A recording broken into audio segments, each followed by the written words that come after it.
नमस्कार दोस्तों, आप सभी का हमारे चैनल ध्येय ज्ञान धारा पर स्वागत है। जैसा कि हम लोग केवीएस प्राथमिक शिक्षक पीआरटी भर्ती परीक्षा 2022 के लिए सामान्य हिंदी के पिछले वर्षों में पूछे गए सभी प्रश्नों को यहाँ पर देख रहे थे, तो इसी क्रम में यह सामान्य हिंदी का पार्ट 2 है। पार्ट 1 अगर आपने अभी तक नहीं देखा है तो चैनल की प्लेलिस्ट में जाकर वहाँ से पार्ट 1 देख सकते हैं। एक चीज़ और बता दें आप सभी को कि प्लेलिस्ट में जीएस मतलब कि सामान्य अध्ययन के पूछे गए प्रश्न जो पिछले वर्षों में वह भी वहाँ पे अपलोड किए जा चुके हैं, तो आप वहाँ से वह दे सकते हैं। तो बिना टाइम गंवाए स्टार्ट करते हैं आज का सेशन, सामान्य हिंदी पार्ट 2। प्रश्न है, समानार्थक शब्द का चयन करना है। मतलब कि जो यह शब्द दिया गया है इसका समानार्थी शब्द बताना है। विप्र, विप्र का समानार्थी शब्द क्या होगा? 4 ऑप्शन दिए गए हैं। ए ऑप्शन है निर्धन, बी ऑप्शन है धनी, सी ऑप्शन है ब्राह्मण और डी ऑप्शन है सैनिक। तो इसमें जो करेक्ट ऑप्शन हो जाएगा दोस्तों वह हो जाएगा ऑप्शन नंबर सी। विप्र का जो समानार्थी शब्द है वह है ब्राह्मण। ठीक है दोस्तों, ब्राह्मण के कुछ और समानार्थी शब्द देखते हैं। ब्राह्मण के जो समानार्थी शब्द होते हैं जैसे कि भूदेव, महीदेव, भूसुर, महीसुर और भूमिदेव। ठीक है, इनको ध्यान रखिएगा। अगला प्रश्न है, आविर्भाव का समानार्थक शब्द क्या होगा? तो दोस्तों आविर्भाव का समानार्थक शब्द बताना है। दोस्तों समानार्थक का तात्पर्य पर्यायवाची भी होता है, तो आप इस समानार्थक शब्द को, पर्यायवाची शब्द एक ही चीज़ है, दोनों चीज़ें, दोनों शब्द तो बताना है। 4 ऑप्शन दिए गए हैं, तो इसमें जो करेक्ट ऑप्शन हो जाएगा वह हो जाएगा ऑप्शन नंबर डी, उत्पत्ति। आविर्भाव का समानार्थी शब्द क्या होगा या पर्यायवाची शब्द क्या होगा? तो वह होगा उत्पत्ति। ठीक है, अगला प्रश्न। अगले प्रश्न देखने के पहले आविर्भाव के कुछ और समानार्थी यहाँ पर दिए गए हैं या पर्यायवाची दिए गए हैं, उनको देख लीजिए। जैसे कि आविर्भाव का उद्गम हो जाएगा, व्युत्पत्ति हो जाएगा, आरंभ हो जाएगा, प्रारंभ हो जाएगा और उदय हो जाएगा। अगला प्रश्न है, अनुरक्ति का विलोम क्या होगा? 4 ऑप्शन है, सही आंसर बताना है। तो इसका जो सही आंसर हो जाएगा, करेक्ट ऑप्शन, वह हो जाएगा ऑप्शन नंबर बी। अनुरक्ति का जो विलोम होगा वह होगा विरक्ति। अनुरक्ति का विलोम होगा विरक्ति। ठीक है दोस्तों, केवीएस पीआरटी में जो हिंदी के जो भी प्रश्न पूछे गए हैं वो इजी टू मॉडरेट हैं। आप अगर जो ज़रा सा भी मेहनत कर लेते हैं, थोड़ी सी भी मेहनत कर लेते हैं, तो आप इसमें एक अच्छा स्कोर ला सकते हैं। और यदि आप हिंदी में अच्छा स्कोर बना लेते हैं तो आप जो है फाइनल कट ऑफ में पहुंचने के लिए जो है आपको ज़्यादा मशक्क़त नहीं करनी पड़ेगी। अगला प्रश्न, आंखें बिछाना मुहावरे का सही अर्थ क्या होगा? ठीक है, आंखें बिछाने का क्या होगा? आंखें बिछाना जो मुहावरा है इसका सही अर्थ बताना है। तो 4 ऑप्शन दिए गए हैं, बाट जोहना, जागते रहना, चिंता में पढ़ना या अपमान करना। तो उसका जो करेक्ट ऑप्शन हो जाएगा वह हो जाएगा ऑप्शन नंबर ए, बाँट जोहना। आंखें बिछाने का अर्थ होता है बाँट जोहना। बाँट जोहना अगर जो आपको ना समझ में आ रहा हो तो इसका अर्थ यह भी होता है कि प्रतीक्षा करना। ठीक है, प्रतीक्षा करना या प्रेम पूर्वक स्वागत करना। ठीक है, जैसे कि राम ने मोहन के लिए आंखें बिछाई। ठीक है, या तो इसका अर्थ क्या हो जाएगा? वह जो है राम जो है मोहन की प्रतीक्षा कर रहा है। ठीक है, अगला प्रश्न, तलवा सहलाना मुहावरे का अर्थ क्या है? 4 ऑप्शन है। ए ऑप्शन है दवा लगाना, बी ऑप्शन है उपचार करना, सी ऑप्शन है खुशामद करना, डी ऑप्शन है सुलाने की कोशिश करना। तो इसमें जो करेक्ट ऑप्शन हो जाएगा वह हो जाएगा ऑप्शन नंबर सी, खुशामद करना। तलवा सहलाना मतलब कि खुशामद करना। ठीक है दोस्तों, जैसे कि यह मुहावरे आपके लिए इसलिए इम्पॉर्टेंट है कि पिछले वर्ष के जो भी पेपर आप हैं वह उठा के देख लीजिए, तो प्रत्येक पेपर में यदि 10 प्रश्न हिंदी के पूछे गए हैं तो उसमें 2 प्रश्न जो है मुहावरा का ज़रूर है। तो इसलिए आप कम से कम 100 इम्पॉर्टेंट मुहावरे आप याद कर लीजिए, जो कि आपके लिए बहुत ही इम्पॉर्टेंट हैं एग्ज़ाम के लिए। अगला प्रश्न है, निम्नलिखित लोकोक्ति का सही अर्थ क्या है? देसी मुर्गी विलायती बोल। दोस्तों आप लोगों को बता दें, जैसे कि इस प्रश्न में लिखा हुआ है लोकोक्ति। लोकोक्ति का क्या अर्थ होता है या लोकोक्ति का क्या मतलब रहता है, बहुत से अभ्यर्थियों को यह पता होगा। यदि आपको नहीं पता है तो आप जान लीजिए। लोकोक्ति शब्द जो है दो शब्दों से मिलकर बना है, लोक प्लस उक्ति, ठीक है, जिसका अर्थ होता है लोक में प्रचलित उक्ति, उक्ति या कथन, ठीक है। जो इस लोक या समाज में जो कथन प्रचलित होते हैं अपनी अपनी भाषाओं में, उसे क्या कहते हैं, लोकोक्ति, ठीक है। तो इस प्रश्न का आंसर देना है देसी मुर्गी विलायती बोल। देसी मुर्गी विलायती बोल लोकोक्ति का सही अर्थ बताना है। तो इसमें जो करेक्ट ऑप्शन हो जाएगा वह हो जाएगा ऑप्शन नंबर सी, बेमेल बातों का मेल, ठीक है। अगला प्रश्न, रंगमंच पर पर्दे के पीछे के स्थान के लिए एक शब्द बताना है। जैसे कि यह सेंटेंस दिया है या वाक्य दिया है, इसके लिए एक शब्द बताना है सभी को। रंगमंच पर पर्दे के पीछे के स्थान को क्या कहा जाता है, तो ध्यान रखिएगा नेपथ्य कहा जाता है। तो इसमें जो सही हो जाएगा वह हो जाएगा ऑप्शन नंबर डी, नेपथ्य, ठीक है। अगला प्रश्न, जिसके सिर पर चंद्रमा हो, इसके लिए एक शब्द बताना है। तो जिसके सिर पर चंद्रमा हो वह होता है चंद्रशेखर।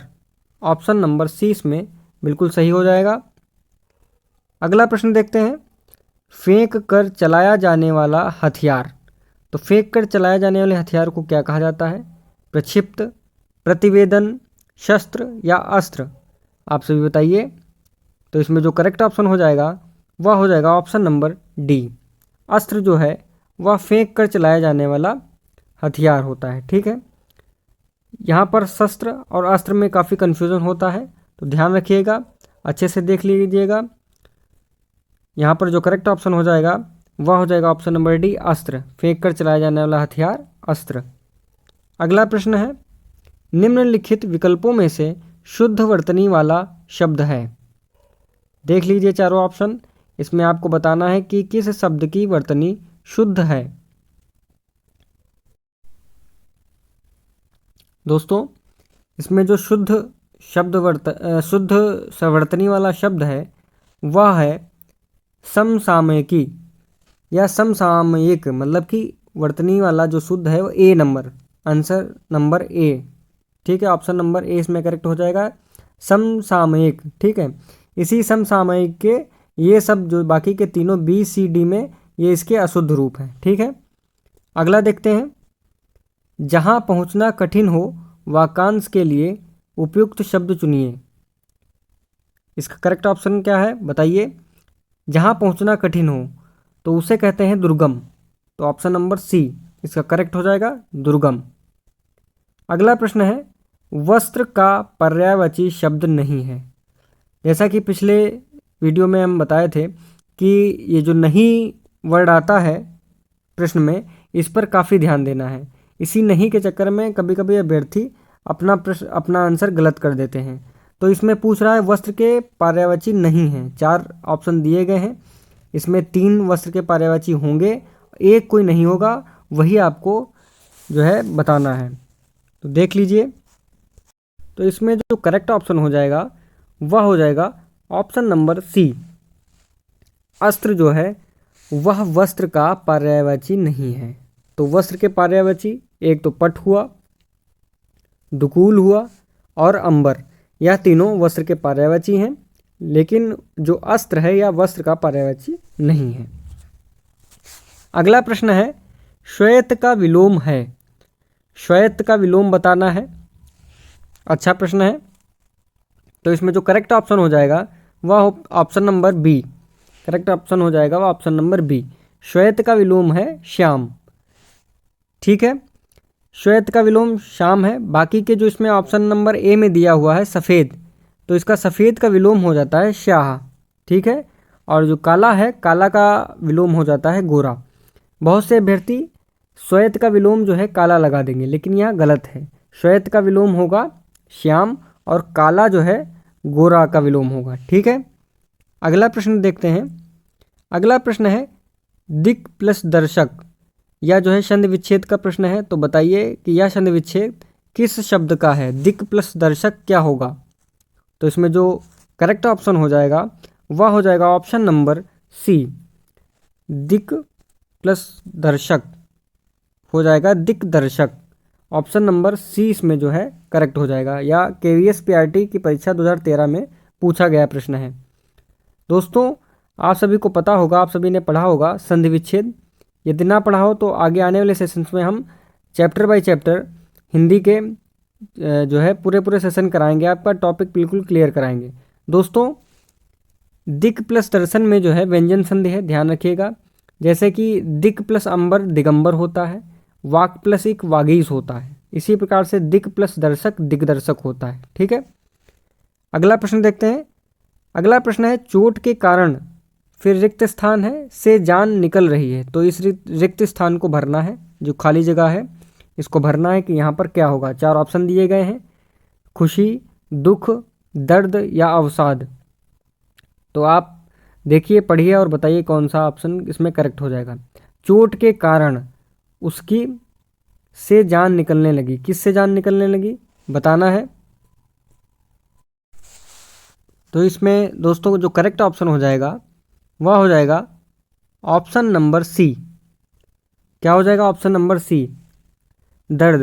अब जैसे कि यहाँ पर इस शब्द को रख के देख लीजिए, चोट के कारण उसकी दर्द से जान निकलने लगी। ठीक है, इतना पेन हुआ कि उसकी जान निकलने लगी, तो दर्द। अब यहाँ पे खुशी से जान तो निकलेगी नहीं, दुख से भी जान नहीं निकलेगी, अवसाद से भी जान नहीं, तो इसमें जो करेक्ट ऑप्शन हो जा रहा वह है दर्द। दर्द से उसकी जान निकलने लगी। दोस्तों इस सेशन के लास्ट में, इस वीडियो के लास्ट में हम जो है हिंदी का एक टॉपिक यहाँ पर आपको फटाफट कराएंगे, जिसे हम नाम दिए हैं केवीएस डेली हिंदी डोज। तो दोस्तों देखिएगा, बहुत अच्छा टॉपिक होने वाला है, तो लास्ट तक देखिएगा वीडियो को। अगला प्रश्न देखते हैं। अगला प्रश्न है घड़ों पानी पड़ना मुहावरे का सही अर्थ है। तो मुहावरा बताना है, इसका अर्थ क्या होगा इस मुहावरे का, घड़ों पानी पड़ना। तो इसका जो करेक्ट ऑप्शन हो जाएगा वह हो जाएगा ऑप्शन नंबर ए, लज्जित होना। घड़ों पानी पड़ना का अर्थ होता है लज्जित होना। ठीक है, अगला प्रश्न देखते हैं। अगला प्रश्न है निम्नलिखित में से शुद्ध वाक्य है। वाक्य दिया गया है, इसमें बताना है कि कौन, 4 वाक्य दिए गए हैं, इसमें बताना है कि कौन सा वाक्य शुद्ध है। तो बकरी को काट कर चारा खिलाओ, या भी होता है क्या? बकरी को तो काटा नहीं जाता है नहीं, बकरी को काट कर चारा खिलाओ, तो चारे को काट कर बकरी को खिलाया जाता है ना कि बकरी को काट कर चारा खिलाया जाता है। बी ऑप्शन देखते हैं, तो यह ऑप्शन, ए ऑप्शन हमारा गलत हुआ। ठीक है, शुद्ध वाक्य पूछ रहा है ना, तो या तो गलत वाक्य है। बी है ऑप्शन देखते हैं, बच्चे को काट कर फल खिलाओ, नहीं नहीं नहीं, गलत हो जाएगा। फल को काट कर बच्चे को खिलाया जाता है, तो यह भी गलत हो जाएगा। अब देखते हैं, मुझे अनेकों बार सफलता मिली, यहाँ पर अनेकों नहीं होना चाहिए, मुझे अनेक बार सफलता मिली, तो यह भी गलत हो जाएगा। अब बचा लास्ट डी ऑप्शन, जो कि सही हो जाएगा, प्रतिज्ञा ने पढ़ाई पूरी कर ली। ठीक है, तो आपका जो शुद्ध वाक्य हो जाएगा वह हो जाएगा ऑप्शन नंबर डी। अगला प्रश्न है इंद्र शब्द का समानार्थी शब्द है। तो यहाँ पर भी समानार्थी शब्द बताना है कि इंद्र का समानार्थी या पर्यायवाची शब्द क्या होगा। आपको फिर बता दें, समानार्थी को ही पर्यायवाची शब्द कहा जाता है। ठीक है, जिसके समान अर्थ हों। तो बताइए इसमें करेक्ट ऑप्शन क्या हो जाएगा।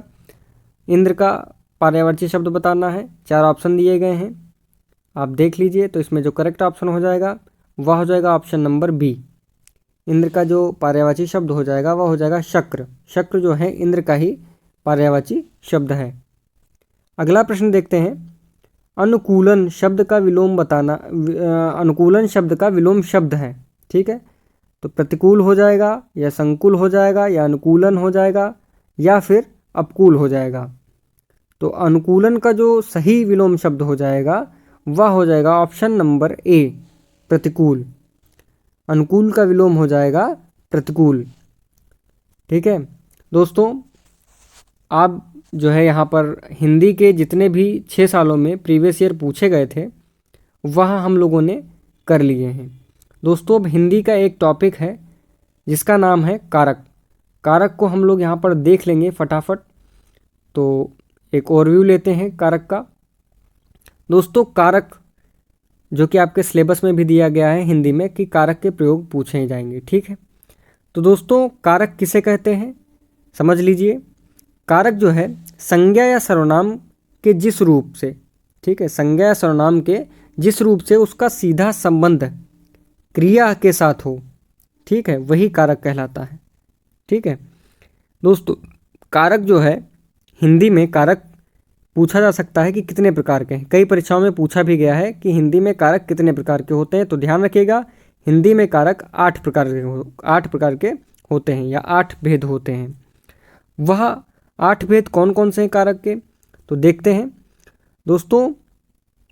एक तरफ यहाँ पर कारक के नाम लिखे हुए हैं और एक तरफ उनके चिन्ह लिखे हुए हैं। जैसे एक सेंटेंस दिया जाएगा, मतलब एक वाक्य दिया जाएगा, उसमें आपको पहचानना होगा कि इसमें कौन सा कारक है।